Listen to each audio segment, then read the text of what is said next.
Bon, pour la majorité des personnes qui regardent du tennis de très très loin, ils estiment que c'est terminé. Il n'y a plus de grand chelem, il n'y a donc plus rien à regarder. Et moi, je suis là pour te dire que c'est absolument faux. En effet, nous avons donc la fin de la tournée asiatique, que ce soit chez les hommes ou chez les femmes, et bien évidemment, on va aussi arriver à nouveau en Europe avec, comme pierre angulaire, le Masters de Paris et aussi les ATP Finals, la Coupe Davis, et chez les femmes, on va aller transitionner vers l'Arabie Saoudite. Du coup, puisque pour la majorité des personnes, là, regarder du tennis n'est pas forcément intéressant, ce que je me suis dit, c'est que premièrement, je vais me présenter parce que je suis créateur de contenu sur le tennis, que je n'ai pas vraiment pris le temps aussi de faire une vidéo expliquant ce que je vais faire avec ma chaîne YouTube.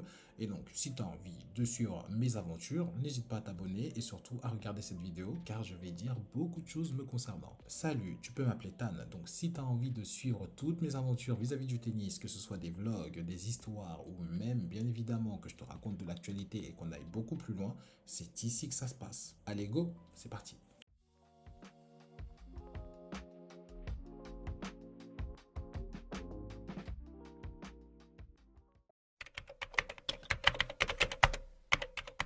Bon, comme je le disais, vous pouvez m'appeler Tan. Je suis fan de tennis depuis maintenant une bonne vingtaine d'années. C'est Justine Hénin, moi, qui m'a fait rentrer dans ce magnifique sport. J'avais vu un match d'elle, je crois que c'était à Roland-Garros, je sais plus du tout en quelle année, mais vraiment pour le coup, sa petite taille et ce qu'elle était capable de faire avec une raquette de tennis, je m'en rappelle comme si c'était hier et j'en rigole encore là maintenant. Mais c'était juste phénoménal. Je suis devenu complètement fou de cette joueuse. Et bien évidemment après, d'autres types de joueurs comme du Gaël Monfils ou celui que j'estime être le plus grand joueur de tous les temps, Novak Djokovic. Donc ces joueurs-là sont arrivés dans ma vie et m'ont aussi donné une autre vision du tennis. Et clairement, je vous le dis, je suis fan de Djokovic, je suis capable de m'embrouiller avec vous. Non, je rigole, je ne vais pas m'embrouiller avec vous parce que vous avez des avis complètement différents et qu'en plus de ça, vous ne pensez pas que Novak Djokovic est le plus grand joueur de tous les temps. Mais en tout cas, oui, ce qui m'a vraiment donné cette envie de suivre du tennis, de potentiellement aussi de parler de tennis, je pense que ça vient de tout ça. Donc voilà, je pense qu'on a déjà un peu tout dit vis-à-vis de moi. Si vous avez d'autres questions me concernant, n'hésitez pas à m'en poser en commentaire, je serai ravi de répondre à tout ça.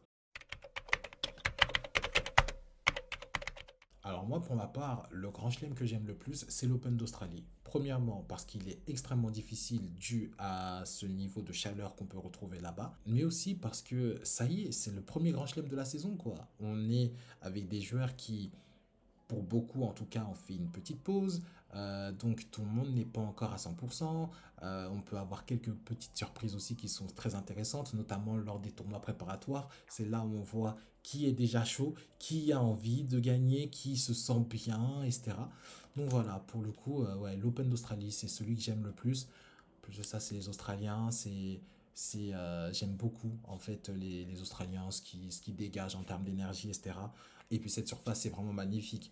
Melbourne Park, si vous avez la possibilité d'y aller au moins une fois dans votre vie, je vous en prie, il faut y aller. C'est juste magnifique, le cadre est exceptionnel. Comme je vous le répète encore une fois, il fait super chaud. Donc si t'as pas l'habitude d'avoir de fortes chaleurs, ça risque d'être assez compliqué pour toi. Bon, comme je vous le disais, hein, moi, mes joueurs all-time préférés, ce sont Justine Henin et Novak Djokovic. Novak Djokovic fait encore partie de mes joueurs actuels que j'aime le plus. Mais bien évidemment aussi, chez les hommes, je pense qu'un Taylor Fritz, qui est selon moi en 2025 le troisième joueur le plus régulier, si on exclut Novak Djokovic en Grand Chelem, hein, bien évidemment, mais c'est clairement la troisième roue du carrosse avec Carlos Alcaraz et Yannick Sinner.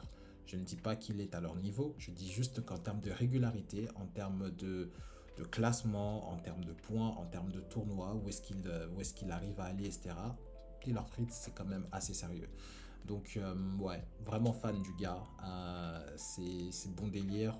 Je sais pas, j'ai très vite connecté avec ce joueur-là quand j'étais un peu plus jeune, il y a maintenant 5 6 ans, quoi, on va dire. Donc, ouais, clairement, Taylor Fritz, mon gars. Et chez les femmes, Iga Swiatek, pas de surprise. La domination, moi, pour moi, c'est la vraie patronne du circuit WTA.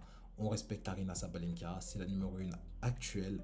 Mais ce que fait Iga Swiatek à son âge, ce n'est pas normal, les gars. Et il ne faut pas banaliser ce qu'elle est capable de faire ou ce qu'elle a déjà accompli. C'est pour moi celle qui a le plus de marge pour écrire encore plus l'histoire de la WTA sur les prochaines années. Donc oui, si elle décide vraiment de ne pas prendre sa retraite ou de potentiellement ne pas construire une vie de famille, je pense que oui, Iga Swiatek est parti pour continuer d'écrire l'histoire de ce sport. Et je suis juste heureux de pouvoir y assister, quoi. Alors, le tournoi que j'estime être le plus beau, ce serait... En fait, pour moi, ça joue entre Monte-Carlo et éventuellement le Masters 1000 de Shanghai. Ouais, deux tournois ATP, hein, désolé. Mais clairement, en fait, ce sont des cadres qui sont super beaux. Mention spéciale aussi pour Indian Wells, qui est juste magnifique, hein. Tennis Paradise, c'est pas du tout un surnom qui est volé. Mais il est vraiment trop mal situé, quoi, ce tournoi. Il n'y a rien autour, quoi. C'est un truc de fou.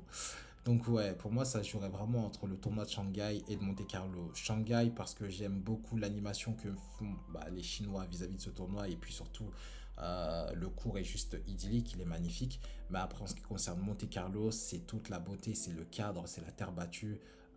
C'est l'un des premiers tournois sur terre battue en Europe aussi. Donc oui, vraiment, le cadre de Monte-Carlo, il faut le vivre pour comprendre. Bon, c'est pas une surprise. Si tu me connais à travers TikTok, tu dois savoir que je fais énormément de contenu court. Maintenant, ce qui se passe, c'est que j'ai envie de peut-être faire plus. Je suis peut-être arrivé à un stade où juste faire des formats courts pour parler de certaines situations ne me plaît plus forcément. C'est-à-dire que j'ai envie d'aller beaucoup plus loin. J'ai envie de vous aider à comprendre certaines nuances du tennis, certaines nuances vis-à-vis de certains abandons, certains tournois, de ce qu'il en est aussi vis-à-vis de l'argent que vont gagner certains joueurs. J'ai vraiment envie d'aller beaucoup plus loin dans ce type d'analyse et peut-être qu'en faisant du coup des vidéos YouTube vis-à-vis de cela, ça pourrait aider pas mal d'entre vous à comprendre tout l'écosystème au niveau du tennis. Parce que c'est un système très compliqué et surtout très inégalitaire. Il faut le dire. Donc, à travers mes vidéos, à travers mes histoires vis-à-vis de certains joueurs ou de certaines joueuses aussi, j'espère qu'on pourra arriver à un stade où on pourra mieux se comprendre, on pourra mieux comprendre ce sport aussi et qu'on puisse échanger, partager nos avis, partager nos idées par rapport à des choses qui peuvent être améliorées, hein, comme le calendrier par exemple, j'en sais rien, on pourrait faire des trucs comme ça. Mais ce qui est sûr, c'est que j'aimerais vraiment plus me rapprocher de ma communauté et même pouvoir aller chercher d'autres personnes à travers ce canal qui est YouTube. J'aimerais faire des lives, j'aimerais pouvoir discuter avec vous, j'aimerais qu'on puisse mettre en évidence beaucoup de choses, j'aimerais qu'on puisse... En fait, je suis quelqu'un qui aime énormément échanger, je suis quelqu'un qui veut trop partager les choses. Donc si j'ai la possibilité d'avoir certaines personnes d'entre vous qui sont chaudes pour faire ça, let's go en fait. Ce serait juste une réussite pour moi. Donc voilà, je pense que vous avez déjà un petit aperçu de ce que j'ai envie de faire vis-à-vis de cette chaîne YouTube. Ça peut paraître encore un peu brouillon, mais je pense que dans l'idée, vous avez compris que le but, c'est vraiment d'échanger, c'est qu'on soit tous ensemble, qu'on kiffe et que tout simplement on comprenne mieux le tennis. Donc si vraiment vous avez envie de faire partie de cette aventure, encore une fois, n'hésitez pas à vous abonner. N'hésitez pas à me suivre aussi sur mes autres canaux qui sont disponibles juste là. Euh, Bon, en tout cas, cette vidéo s'arrête ici et maintenant.